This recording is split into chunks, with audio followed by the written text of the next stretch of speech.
Naipit at napitpit ng dalawang truck ang isang service vehicle sa Lipa City, Batangas at nasa pulyan sa video.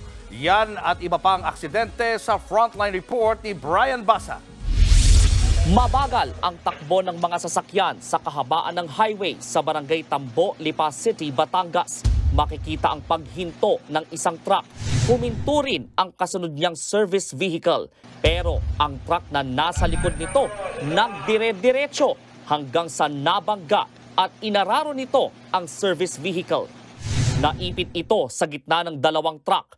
Pahirapan ang pagsagip sa driver ng service vehicle. Agad siyang dinala sa ospital at ngayon nasa ligtas ng kalagayan. Batay sa pagsisiyasat, nagkaproblema sa brake ang nakabanggang truck. Wala nang isasampang kaso matapos magkaaregluhan ang magkabilang panig.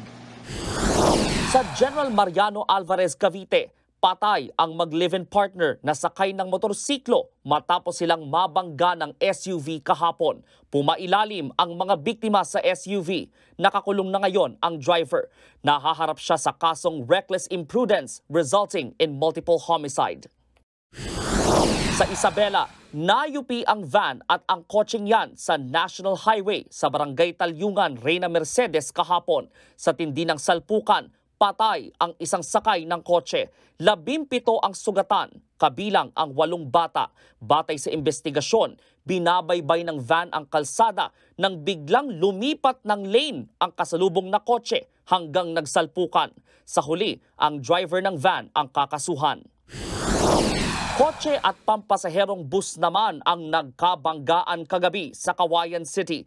Parehong pakagayan ang mga sasakyan nang biglang pumihit pakaliwa ang kotse hanggang mabangga ng bus. Sugatan ng driver at ang pasahero ng kotse. Posible ring kasuhan ang bus driver. Nagbabalita mula sa Frontline, Brian Basa, News 5. Mga kapatid, Julius Babaw po. Iba na ang may alam at may pakialam sa panahon ngayon. Para sa Frontline ng mga balita, mag-follow at mag-subscribe sa social media pages ng News 5.